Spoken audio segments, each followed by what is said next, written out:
오늘 우리에게 주시는 하나님의 말씀은 사사기 6장 말씀입니다. 사사기 6장 11절에서 16절까지의 말씀입니다. 제가 한 절, 여러분이 한 절 번갈아 가면서 읽도록 하겠습니다.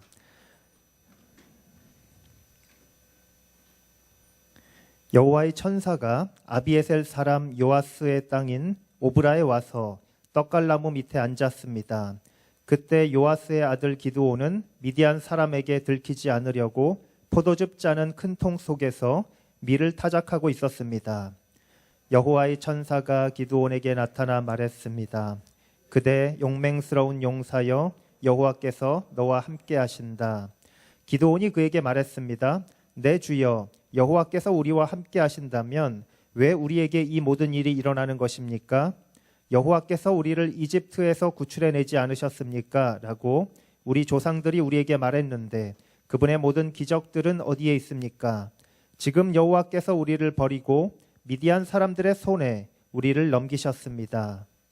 여호와께서 그에게 말씀하셨습니다. 너는 기운을 내고 가서 미디안 사람의 손에서 이스라엘을 구원하여라.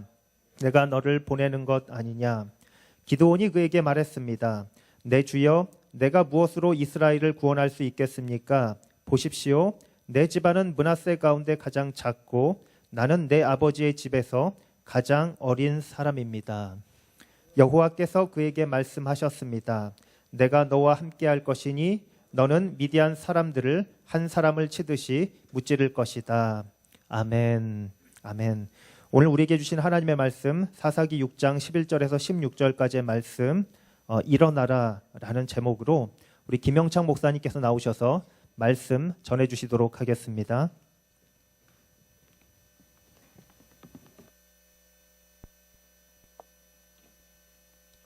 할렐루야. 우리 한번 같이 인사했으면 좋겠습니다. 할렐루야. 네, 식사하셨죠? 네, 다시 한번 인사하겠습니다. 할렐루야. 네, 오늘 사사기 6장 11절부터 16절의 말씀을 통해서 하나님께서 저 여러분에게 은혜 주시기를 간절히 소원합니다. 오늘 말씀을 준비하면서 특별히 기드온이라는 사람이 많이 생각이 났습니다. 기드온에 관해서 묵상하면서 오늘의 말씀, 어떠한 말씀을 전하면 좋을까 굉장히 고민을 많이 했는데, 사람들의 이 무속 신앙 가운데 믿는 것이 한 가지가 있습니다. 그것은 무엇이냐면 터라는 것을 믿고 있더라고요.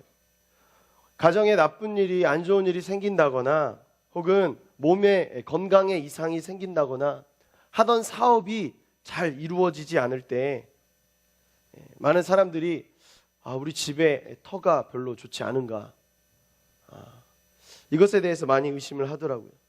또한 집안에 갑자기 경사가 생긴다거나 자신의 사업의 아이템이 사업이 대박을 칠 때 그때는 또 역시 이 터가 좋나 보다 라고 이야기를 하더라고요. 저는 시골에서 자랐었는데 어르신들이 돌아가시고 나면 집안에서 어르신들의 그 묘자리를 쓴다고 이야기를 하던데, 이 묘자리를 잘 쓰면 후세가 복을 받고 잘못 쓰게 되면 3대가 망한다, 이런 이야기를 하면서 돌아가시기 전부터 이 묘자리를 찾아서 다니는 것을 종종 보았습니다. 또한 어려서 다니던 제가 다니던 초등학교, 이 국민학교였죠.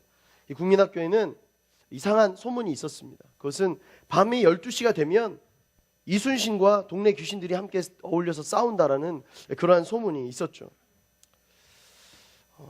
저는 그게 진짜일까 굉장히 궁금했었습니다, 어린 마음에. 왜냐하면 12시에는 집에 있어야 됐기 때문에 한 번도 가서 확인해 볼 수 없었기 때문에 그게 진짜일까, 꽤 오랜 시간 동안 그것을 믿고 살아왔었습니다. 근데 제가 나중에 듣고 보니까 제가 다니던 초등학교, 이 국민학교는 6.25 당시에 많은 사람들이 죽고 나서 거기에 이렇게 공동 묘지로 이렇게 묘를 썼다고 이렇게 이야기를 하더라고요. 근데 공동 묘지가 거기에 있으니까 자꾸 귀신들이 눈에 보인다, 혹은 귀신들이 들끓는다, 이런 소문이 흉흉해서 거기에 초등학교를 귀신들도 누를 수 있는 아이들이 뛰어놀 수 있도록 초등학교를, 이 국민학교를 만들었다라는 이야기를 제가 들은 적이 있습니다. 지금 생각해보면 그 이야기 참으로 허무맹랑하고 별 볼 일 없어 보이는 이야기지만 당시에는 이 어렸던 저에게는 그것이 너무나 무서웠어요. 매일 아침 등굣길마다 보는 저 이순신과 귀신이 밤마다 싸운다. 뭐 심지어는 12시가 되면 이 운동장이 갈라지면서 바다가 되어서 이 거북선이 떠댕긴다는 이야기도 제가 종종 들었어요. 그 이야기를 듣고 나니까 낮에도 학교를 등하교하는 그 등하교길도 굉장히 무섭더라고요. 몰랐다면 상관이 없었을 텐데 한번 듣고 나니까, 그것을 알고 나니까 너무나도 무서웠습니다. 근데 오늘 말씀을 보면서 내가 이 말씀을 알았다면, 내가 오늘의 말씀을 그때 이 사실을 알고 있었더라면 좋지 않았을까라는 생각이 들었었습니다. 우리 11절과 12절의 말씀 우리 한번 같이 봅시다. 11절과 12절의 말씀, 짧으니까 우리 같이 봅니다. 시작. 여호와의 천사가 아비에셀 사람 요아스의 땅인 오브라에 와서 떡갈나무 밑에 앉았습니다. 그때 요아스의 아들 기드온은 미디안 사람들에게 들키지 않으려고 포도즙 짜는 큰 통 속에서 밀을 타작하고 있었습니다. 여호와의 천사가 기드온에게 나타나 말했습니다. 그대 용맹스러운 용사여, 여호와께서 너와 함께 하신다. 오늘 말씀의 본문을 보면 여호와의 천사가 아비에셀 사람 요아스의 땅, 그의 땅 오브라에서, 이 오브라라는 곳에 있는 떡갈나무 밑에 앉았다라고 기록이 되어 있습니다. 성경에, 다른 성경의 번역에 의하면 상수리 나무 아래에 앉았다라는 표현이 되어져 있습니다. 그런데 오늘 말씀에 등장하는 이 사사, 기드온 전의 사사는 드보라라는 여자 사사가 있었는데, 이 드보라의 경우에는 사사기 4장 5절에 자신의 종려나무 아래에서 만났다라고 그렇게 기록이 되어져 있더라고요. 기드온과 드보라가 이렇게 대조적으로 이렇게 기록이 되어 있는데, 드보라는 자신의 종려나무 아래에서 소명을 받았다면, 이제 이 기드온은 오브라라는 그 땅에 있는 이 떡갈나무 아래에서 이제 소명을 받은 그 이야기로 이제 시작을 하더라고요. 이 떡갈나무와 또 다른 번역에서 이야기하는 상수리나무는 어떠한 뜻이 있는가 제가 찾아봤어요. 왜 얘는 종려나무인데 얘는 왜 상수리나무, 떡갈나무일까 찾아봤습니다. 그런데 주석서를 찾아보고 말씀을 찾아보니까요, 가나안 신들을 예배하는 장소로 쓰이는 곳이 바로 이 떡갈나무 아래, 상수리나무 아래였다라고 그렇게 기록이 되어져 있더라고요. 드보라는 이 종려나무 아래, 자신의 종려나무 아래에서 소명을 받은 반면에 기드온이라는 사람은 이방신을 섬기는, 지금으로 치면 선앙당, 성황당 같은 그런 곳이겠죠. 무당들이 신내림을 받는 아마 그런 정도의 곳이었던 것 같아요. 그런데 또 주목해서 볼 것은 또 무엇이냐면, 그가 소명을 받았던 이 떡갈나무, 이 상수리 나무가 어디에 있었냐면 아비에셀 사람 이 기드온의 아버지 요아스의 땅 오브라에 있었다라는 것이죠.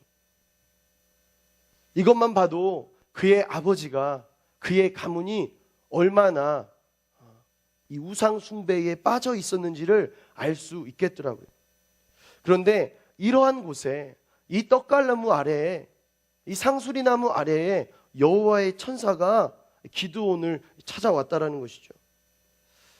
말씀을 보면서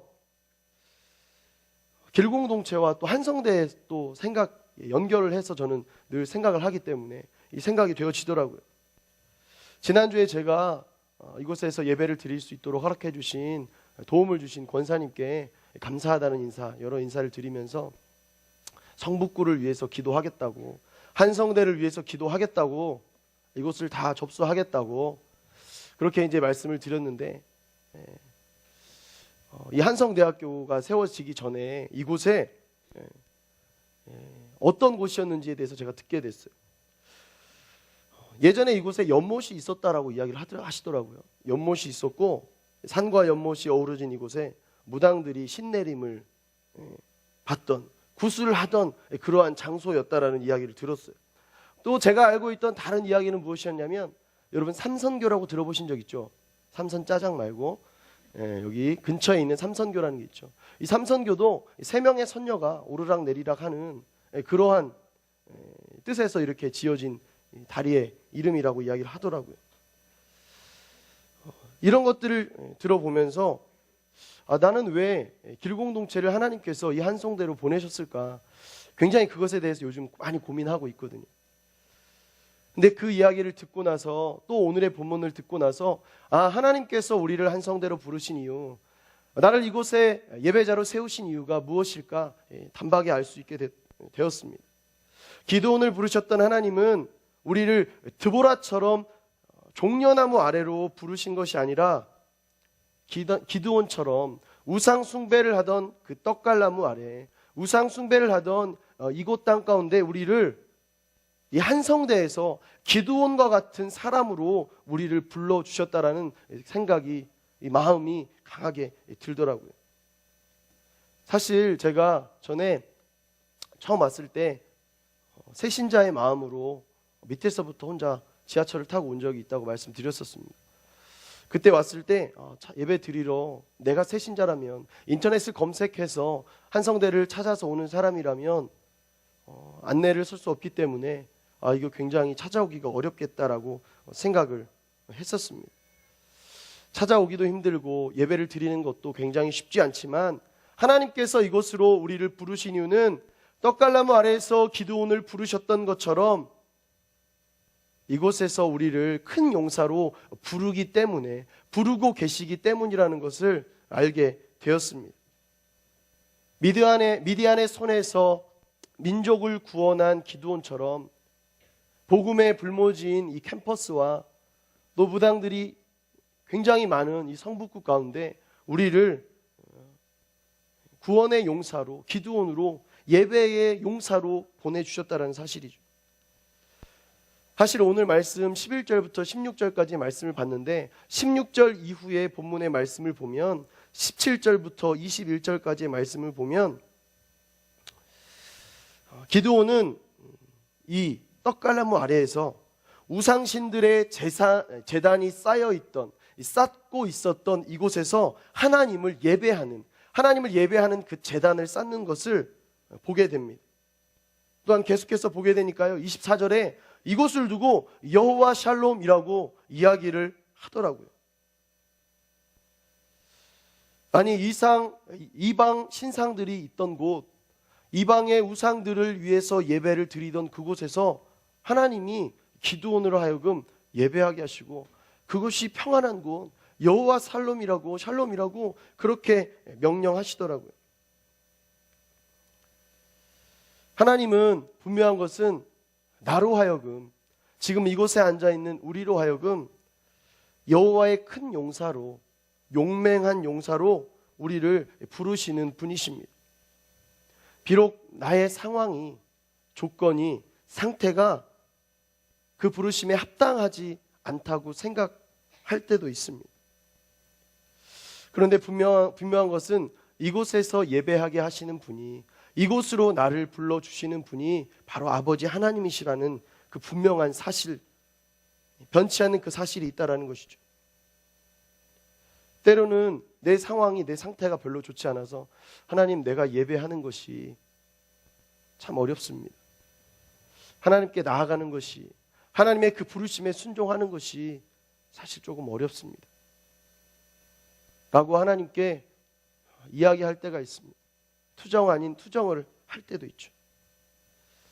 그런데 분명한 것은 나의 상황과 상태가 아니라, 조건이 아니라 이 나의 가치를 결정하는 것은, 평가하는 것은 내가 아니요, 주변의 사람이 아니라 하나님이라는 사실이에요.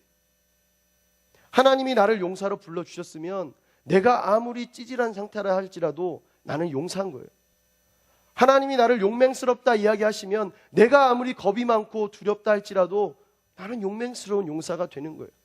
내가 나를 판단하는 것이 아니라 하나님이 나를 판단하신다는 사실이에요. 사실 내가 가진 가치, 어느 정도의 가치를 가지고 있는지 우리는 제대로 알지 못합니다. 물론 내가 아는 어느 정도는 있지만 그것이 전부가 아니라는 것을 우리는 알아야 돼요. 근데 그 가치를 증명하는 방법이 있는데 그 방법은 무엇인가? 바로 하나님이 부르실 때 그 부르심에 순종하기 시작할 때, 순종이 일어날 때 바로 나의 가치가 세상 사람 앞에, 하나님 앞에 증명되기 시작한다는 것입니다. 세상이 나의 가치를 결정하는 것이 아니라, 나의 노력이 나의 인생을, 나의 값어치를 결정하는 것이 아니라 하나님이 결정해 주신다는 사실입니다. 그리고 그렇게 순종하게 될 때 때로는 내 가치에 치명적인 역할을 하는 나의 장애물, 걸림돌, 핸디캡이라고 이야기할 수 있는 것들이 협력하여 선을 이루게 된다는 사실입니다. 우리가 예배를 드리게 되는 이곳, 아무리 교통이 좀 힘들어도, 사람이 줄었다 할지라도, 장소가 예배하기에 그렇게 썩 순모임하기에 좋지 않다 할지라도 그것이 절대, 우리가 하나님의 말씀에 순종함으로 예배 드릴 때는 그것이 절대 우리에게 방해가 될 수 없다라는 사실입니다. 지금까지 여호와의 이름이 불려본 적이 없고, 지금까지 이방 신상의 이름들만이 불렸던 그 떡갈나무 아래, 이 상수리 나무 아래에서 그 아버지 요아스의 그 땅에서 하나님은 기드온으로 하여금 제단을 쌓게 하신다는 사실입니다. 사실 이것을 보면서 저는 약간 의아하게 생각을 한 적이 있습니다. 왜냐하면 우리가 예배를 드리고 싶을 때, 예배를 드릴 때는 감추어진 나의 악한 모습, 어두워져 있는 나의 모습, 그곳에서 떠나서 신령한 장소, 신성한 장소, 거룩한 장소, 은혜의 장소로 나아가서 예배하고 싶은 소망이 있지 않습니까? 내가 세상에서 쪄들어 있을 때, 찌들어 있을 때, 세상 문자로 쩔어 있을 때, 그 쩔어 있는 그곳이 아니라 정말 하나님이 나를 부르신 곳, 그 신령한 곳, 그 은혜로운 곳, 말씀이 선포되는 거룩한 곳에서 예배하고 싶은 마음이 있죠. 그런데 그것은 잘못된 생각이라는 거예요. 하나님은 내가 새롭게 찾아낸 어떤 신성한 곳, 거룩한 곳에서 예배하기를 원하시는 것이 아니라, 오늘의 말씀을 보니까 기도원으로 하여금 사실은 부끄러움의 장소, 수치의 장소인 이 떡갈나무 아래, 이 상수리나무 아래에서 예배하게 하시고 제단을 쌓게 하시고 스스로 높임받기를 원하시는, 높임 받으시는, 영광 받으시는 그러한 하나님으로 나타나고 있더라고요. 사람은 나만의 신성한 곳을 만들어가고 싶지만, 그곳을 예비하고 준비하고 싶지만, 준비된 그곳에서 하나님을 만나고 싶을지 모르지만, 하나님은 때로는 나의 가장 수치스러운 부분, 나의 가장 감추고 싶은 부분 가운데서 찾아오신다는 사실입니다. 감추고 싶죠. 그런데 분명한 것은 하나님 앞에는 절대 감출 수 없다는 사실입니다. 사람의 눈은 속일 수 있다 할지라도 하나님은 절대 속일 수 없습니다. 사람은 나의 가장 좋은 부분만을 보고 나를 평가하고 나의 가치를 먹이지만, 하나님은 때로는 나의 가장 수치스러운 부분, 가장 불편한 부분, 가장 감추고 싶은 그 부분에서 나에게 찾아오셔서 그곳에서 예배하는 나의 모습을 기다리고 원하고 계신다는 사실입니다. 사실 하나님께서 기드온을 부를 때 기드온의 모습은 너무나 수치스러운 모습이었습니다. 기드온은 포도즙을 짜는, 이 포도주를 만드는 그 짜는 그 큰 통 안에서 밀을 타작하고 있었어요. 당시의 상황은 미디안 족속들이 7년이나 이 이스라엘 백성들을 괴롭힘으로 약탈을 하고 곡식을 뺏어가고 종들을 잡아가고 가축들을 훔쳐가고 모든 것을 다 가져감으로 이스라엘 백성들이 산으로 또 그 산 가운데 들어가서 굴을 파고 굴 속으로 들어가서 숨어 있었던 그러한 때였습니다. 몰래 은신해 있었던 그러한 상황이었습니다. 기드온 역시 그 이스라엘 백성들과 다른 것이 없었어요. 기드온 역시 굴을 파고 산속에서 들어가서 포도즙을 짜는 큰 통 안에서 밀을 가져다가 걸릴까 봐 밀을 타작하는 그러한 모습으로 하고 있었다는 것이죠.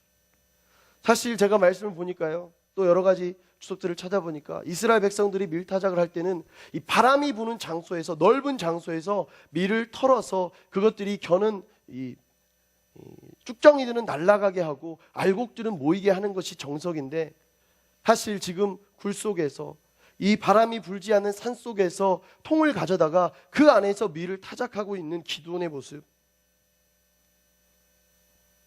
근데 이러한 기드온에게 여호와의 천사가, 여호와의 사자가 나타나서 인사를 하는 거예요.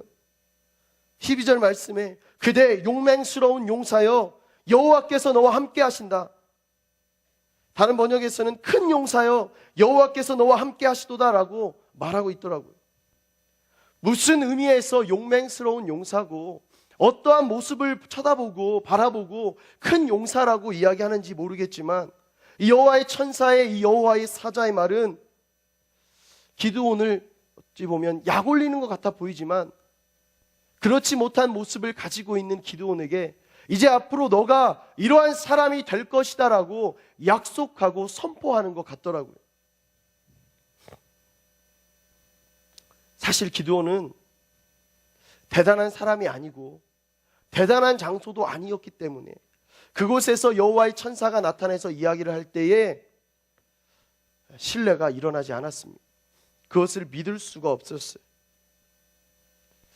그런데 분명한 것은 우리 13절 14절 말씀 봅시다. 13절 14절 시작. 기드온이 그에게 말했습니다. 이 모든 일이 일어나는 것입니까? 여호와께서 우리를 이집트에서 구출해내지 않으셨느냐라고 우리 조상들이 우리에게 말했는데 그분의 모든 기적들은 어디에 있습니까?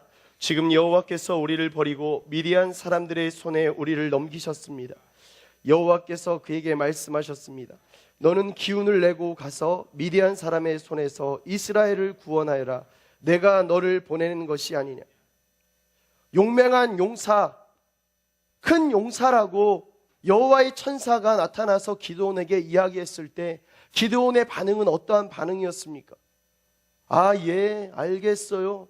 이런 반응도 아니고, 뭔 소리예요? 이런 반응도 아니고, 왜? 라는 것이 바로 이 기드온의 반응이었습니다. 이런 일이 왜 우리에게, 나에게 왜 일어나고 있는가? 하나님께 되묻는 것이 바로 기드온의 반응이었습니다.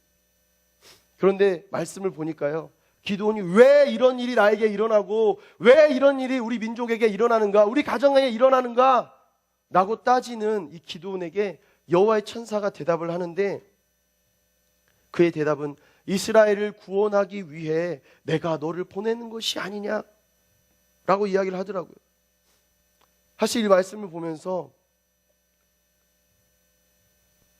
기드온의 왜 라는 질문에 이 대답은 전혀 어울리지 않는 대답인데, 가만 깊이 생각해 보니까 어울리지 않는 답변 같지만 또 계속해서 읽다 보니까 정말 어울리는 정답과 같은 답변 같더라고요. 모세를 들어서 이집트에서 너희를 구원해낸 내가 너를 보낸다. 너를 보낼 것이다. 기드온은 왜? 라고 이야기했지만, 과거를 이야기하고 있지만 하나님은 앞으로 기드온을 통해서 이루실 미래를 이야기하고 계신다는 거예요. 사람은 그렇죠. 우리는 늘 미련을 가지고 후회를 가지고 살아가는 인생입니다.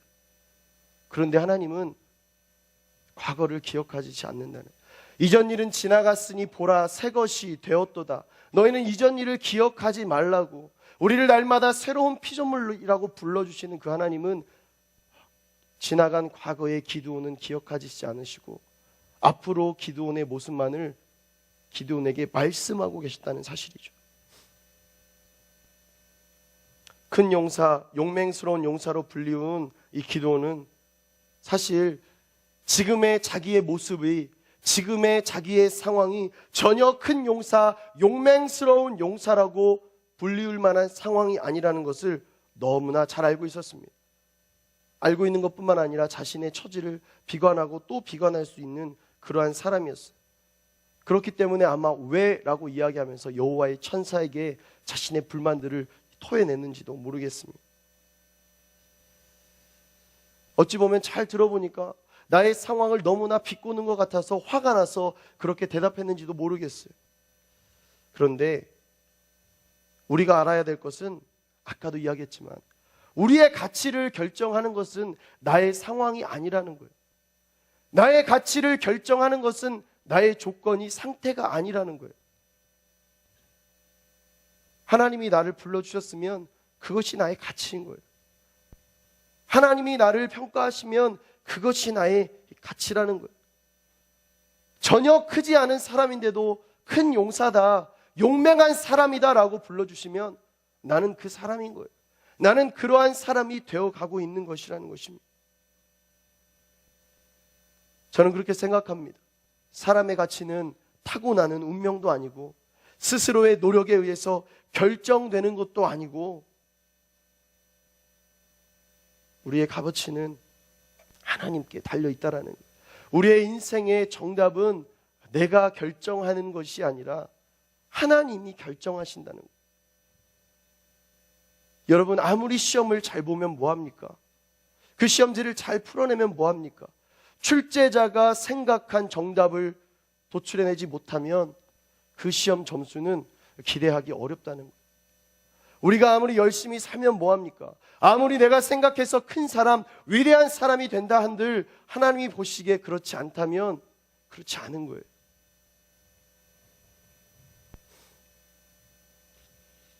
아무리 좋은 집안에서 태어나고 또 많은 재능을 가졌을 뿐만 아니라 아주 성실한 사람이라 할지라도 하나님이 하찮게 보시면 그 인생은 하찮은 인생이 될 수밖에 없고, 아무리 하찮은 사람이라 할지라도 하나님께서 그를 높여 존귀케 하시면 존귀한 사람이 된다는 사실입니다. 요셉이라는 사람을 우리가 너무나 잘 알고 있습니다. 이 요셉이라는 사람은 형들에게 팔려서 그의 인생이 노예가 되었지만 하나님은 그 요셉의 상황 가운데서, 이집트에서, 그리고 이스라엘 민족들 가운데서, 형제들 가운데서 가장 영향력 있는, 가장 가치 있는 사람으로 만들어 주셨다라는 사실입니다. 요셉이 만든 게 아니잖아요. 요셉은 그저 하나님만 믿고 따라갔을 뿐인데 하나님이 만드신 가치로 그가 가장 영향력 있는 사람이 되었다라는 사실입니다.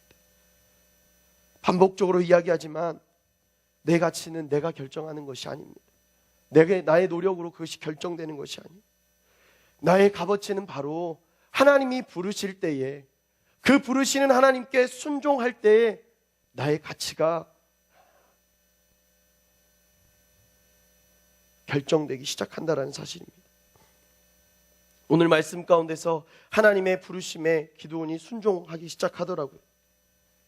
그 순종하는 기드온은 이제 더 이상 큰 포도주 통 안에서, 포도즙 짜는 통 안에서 밀타작을 하는 그러한 찌질한 므낫세 지파의 사람이 아니었어요.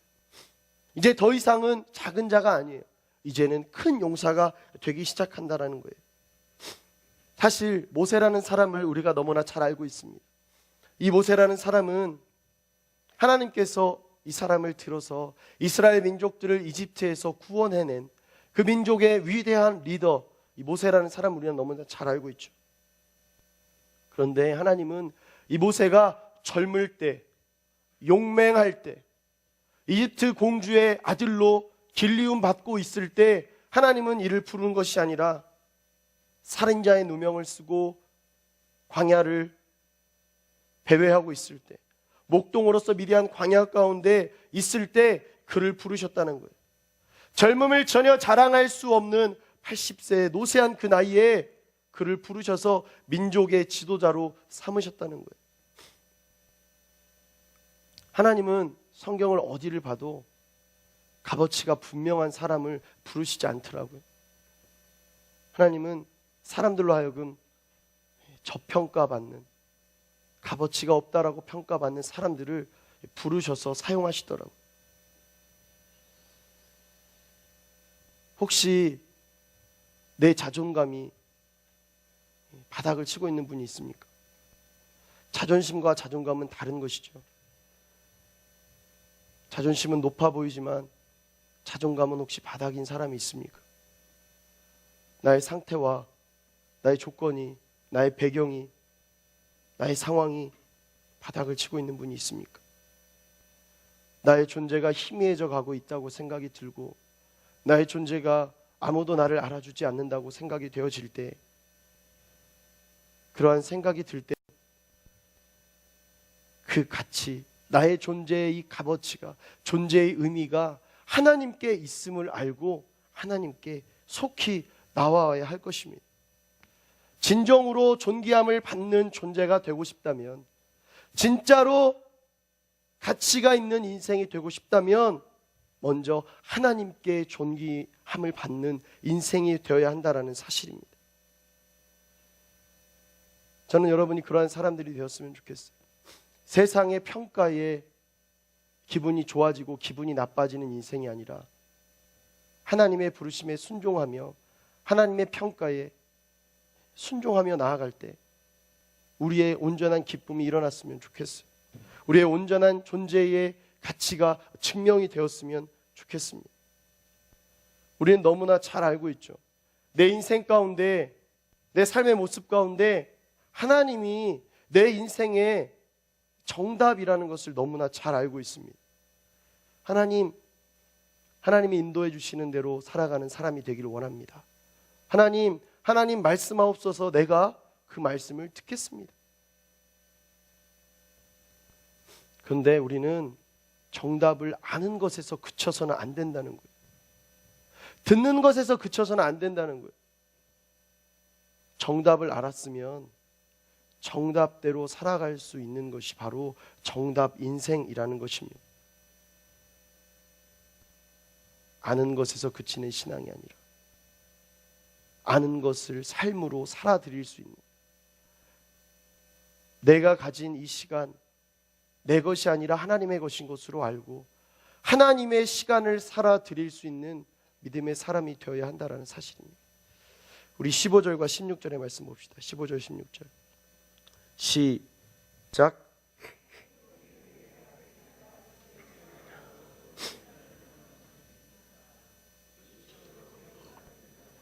가장 작고 나는 내 아버지의 집에서 가장 어린 사람입니다. 여호와께서 그에게 말씀하셨습니다. 내가 너와 함께 할 것이니 너는 미디안 사람을 한 사람을 치듯이 무찌를 것이다.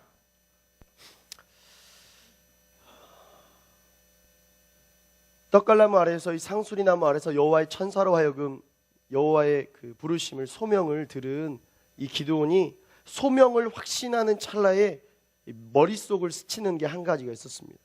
그것은 무엇이었냐면 바로 그의 집안의 상황이었어요.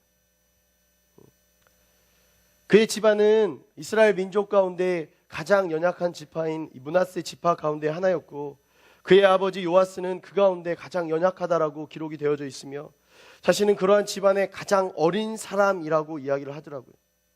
그런데 또 분명한 것은 자신의 땅에 이 떡갈나무를 가지고 있을 정도로 그의 아버지는 우상 숭배에 굉장히 적극적인 사람이었다는 거예요. 도저히 이런 집안에서 태어난 나는 그 하나님의 부르심에 합당하지 못하다라는 생각이 머릿속을 스쳤을 것입니다. 그런데 하나님이 그것을 간파하신 것 같더라고요. 하나님은 왜? 라는 질문에 아까도 이야기했지만 내가 너와 함께 할 것이다, 내가 너와 함께 할 것이다 라고 말씀하고 계시더라고요. 그것을 약속하고 계시더라고요.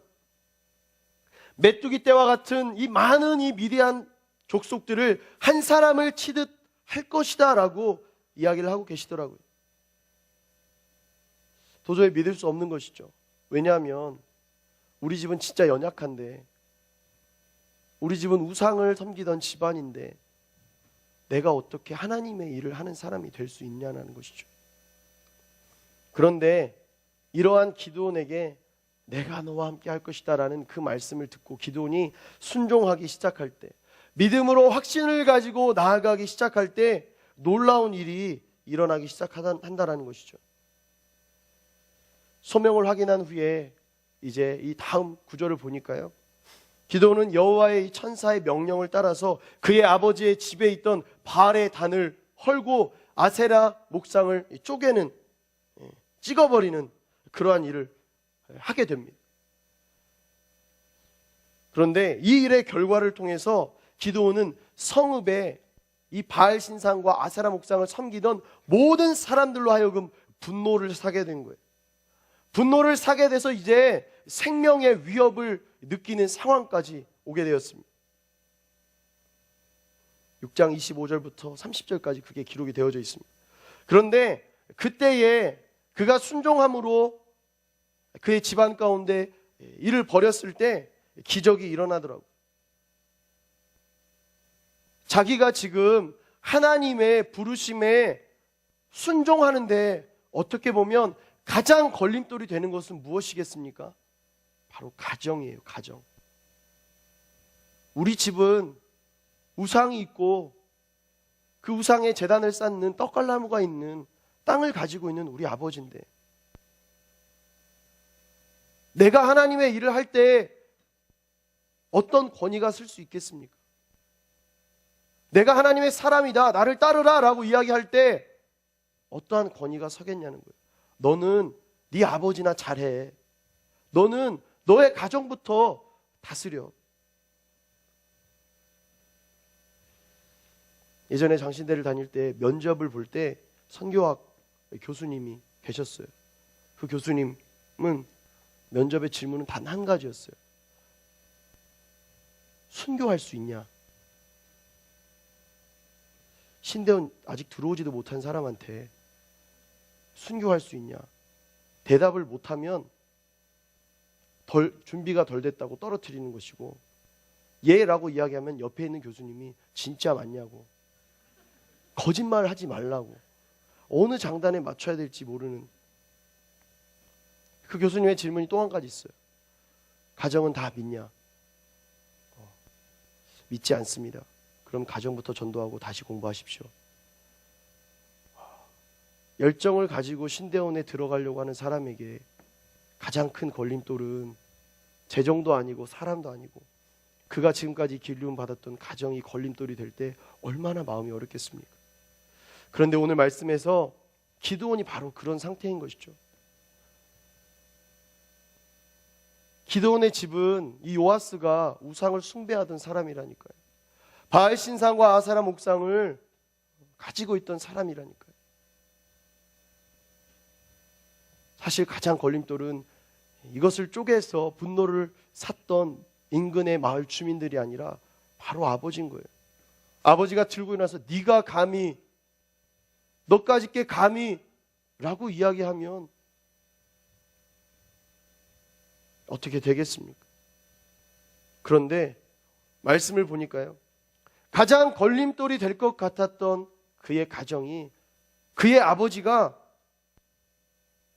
이 기드온을 도와주더라고요. 31절의 말씀을 보면 요아스가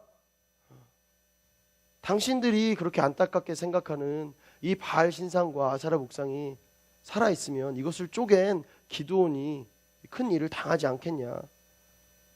남은 뒤의 이야기는 이 바알과 아세라 목상에게 맡겨두고, 기드온이 잘한 것이면 아무 일이 안 일어날 것이고 잘못했으면 큰 일이 일어날 것이다 라고 이야기를 하는 것이죠.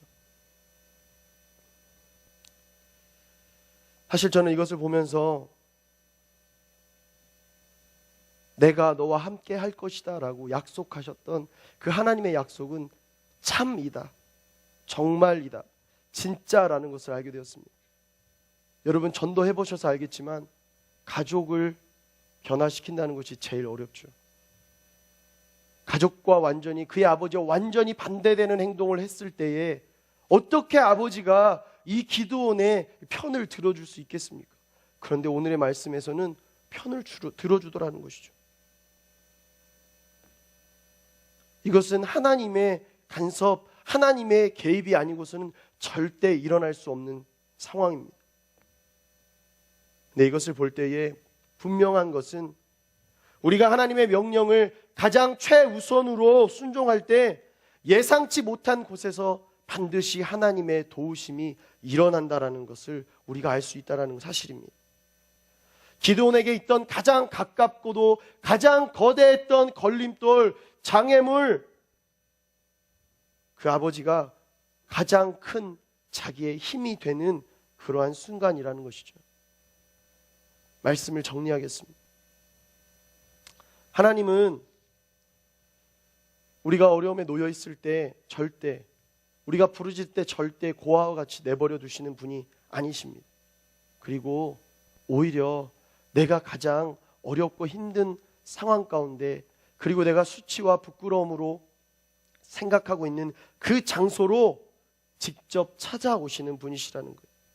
세상이 발견할 수 없도록 산으로 동굴로 숨는다 할지라도 하나님은 그곳까지 찾아오시는 하나님이시라는 사실이에요. 그리고 말씀하신다는 거예요.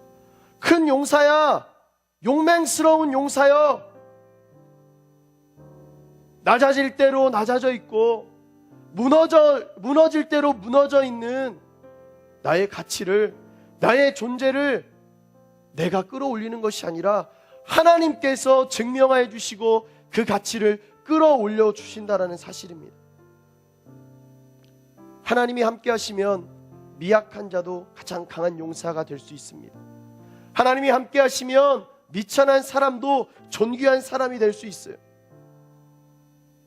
하나님이 함께 하시면 이방신이 즐비하던 그곳도 하나님을 예배하는 하나님의 예배의 처소가 될 수 있다는 사실입니다. 또한 하나님이 함께 하시면 나의 가장 감추고 싶은 부분, 나의 가장 걸림돌이라고 생각되는 부분, 나의 장애물이라고 생각되는 그것이 하나님의 도움의 반석이 된다라는 사실입니다. 사실 이것의 힘은 다른 데 있지 않습니다. 그것의 힘의 원동력은 무엇이냐? 바로 하나님이 나를 부르시기 위해서 나를 찾아오셨을 때에 반응하는 것에 있다라는 사실입니다. 하나님이 부르시고 나를 찾아오실 때에 순종하면 된다라는 거예요. 순종하고 나아가는 기드온에게 하나님은 나 여호와가 내가 너와 함께 해주겠다. 다른 유명한 사람, 나를 물질로, 재능으로 도와줄 사람이 아니라 나 여호와가, 천지 만물을 지은 나 여호와가 너와 함께 할 것이다. 내게 힘이 되어 주실 거다. 그렇게 말씀하신다면 우리에게 더 이상 무엇이 필요하겠습니까? 우리에게 더 이상 무엇이 더 큰 의미가 있겠습니까? 사도 바울은 빌립보서 4장 13절에 이야기합니다. 내게 능력 주시는 자 안에서 내가 모든 것을 할 수 있다고. 에베소 3장 7절에서는 하나님의 능력의 역사하심으로 인해 내게 주신 하나님의 은혜의 선물을 따라 내가 일꾼이 됐습니다 라고 고백하더라고요. 하나님의 능력의 역사하심으로 인해 내가 일꾼이 됐습니다. 내가 직장 생활을 하는 것, 내가 가정 생활을 하는 것, 내가 섬김의 자리에서 섬기는 것, 사역하는 것, 그것들의 원동력은 무엇입니까? 나의 끝없는 열정입니까?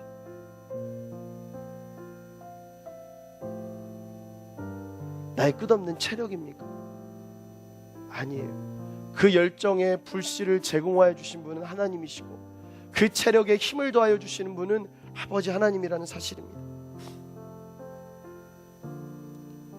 혹시 여러분 가운데 하나님께서 나를 부르실 때, 나에게 찾아오셨을 때 나의 능력 없음으로, 나의 연약함으로, 나의 삶의 걸림돌 때문에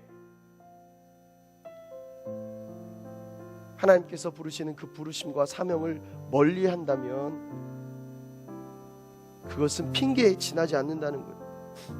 하나님, 감히 나 같은 게 어떻게 그 일을 감당합니까? 하나님, 감히 나 같은 이런 상황에 있는 사람이 어떻게 하나님의 놀라운 이 사역을 감당할 수 있겠습니까?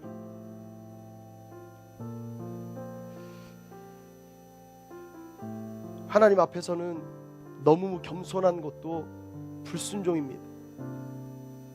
하나님, 나는 연약하지만, 나는 부족하지만 하나님이 부르시면 내가 가겠습니다. 하나님이 세우시면 내가 그곳에서 힘도 없고 능력도 없지만 어떻게든 버텨내겠습니다. 겸손이 하나님께서 주신 것이라고 착각하지 마십시오. 지나친 겸손, 하나님의 부르심을 넘어서는 그 지나친 겸손은 불순종이라는 사실입니다. 80세의 노인을 불러서, 이 모세를 불러서 이집트에서 이스라엘 백성들을 구출해내신 하나님, 목동 다윗으로 하여금 물맷돌 하나로 이 골리앗을 무너뜨리게 하셨던 하나님, 3년 반 동안이나 비가 내리지 않던 그 땅 가운데 엘리야를 통하여 비를 내리게 하신 것처럼 그 하나님은 나의 무너져 있는 삶의 자리 가운데 단비를 허락해 주신다는 것입니다. 극렬히 타는 이 풀무불과 같은 나의 타는 목마름을 가진 나의 인생 가운데서도 다니엘의 세 친구 사드락과 메삭과 아벳느고의 머리털 하나도 상하지 않게 하시는 하나님이 우리를 지켜주신다는 거예요. 사자굴 속에 던져진다 할지라도 굶주린 사자의 이빨에서 다니엘을 구원해 주신 하나님께서 우리를 지켜주신다는 사실입니다. 하나님이 기다리시는 사람은 큰 능력을 가진 사람이 아닙니다. 하나님이 기다리시는 사람은 큰 용사, 용맹한 사람이 아닙니다. 하나님이 기다리시는 사람은 하나님의 부르심에 순종할 수 있는, 연약하지만 믿음으로 아멘 할 수 있는 그 한 사람을 하나님은 기다리고 계신다는 사실입니다. 예수께서 이르시되 할 수 있거든이 무슨 말이냐? 믿는 자에게는 능히 하지 못할 일이 없다. 길공동체, 특별히 이곳에서 예배하는 여러분들, 주께서 할 수 있다고 이야기하신 그것을 지나친 겸손으로 물리치는 여러분들이 되어지는 것이 아니라, 주께서 할 수 있다고 말씀하신 그것을 나는 능력 없지만 믿음으로 감당해낼 수 있는 거룩한 예배자가 되어지기를 간절히 소원합니다. 일어설 수 없는 상황에서 일어나고 순종할 수 없는 상태에서 말씀으로, 믿음으로 순종하며 날마다 기도원과 같이 승리함으로 주께 나아갈 수 있는 큰 용사, 용맹스러운 용사, 그 예배자가 여러분들이 되어지기를 간절히 소원합니다. 우리 기도하며 나아갑시다.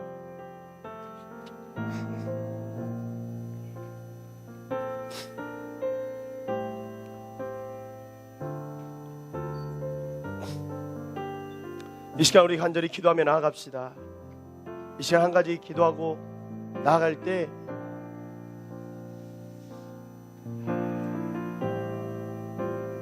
하나님, 이러한 나를 불러주심에 감사합니다.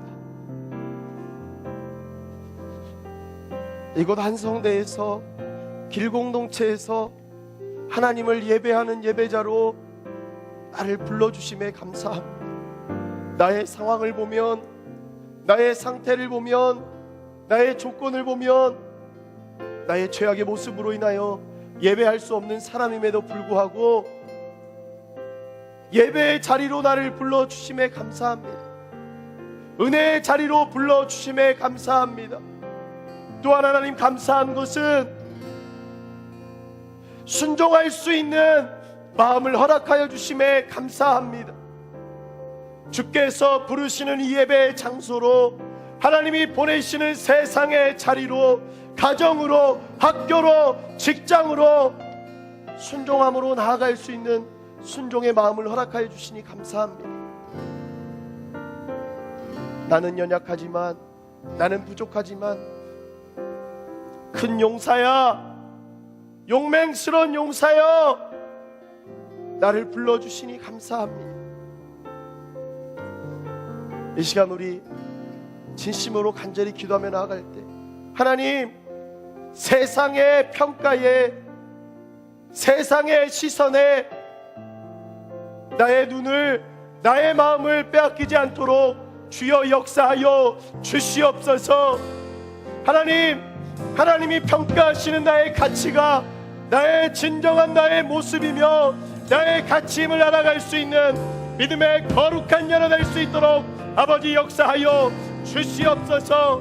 온전히 주님만을 바라보는 예배자, 주께서 기뻐하시는 예배자, 하나님을 온전히 바라보며 나아가는 순종의 사람 될 수 있게 달하고, 이 시간 우리 간절히 기도하며 나아갈 때 주의 이름을 한번 부르고 우리 간절히 기도하며 나아가겠습니다. 기도하시겠습니다.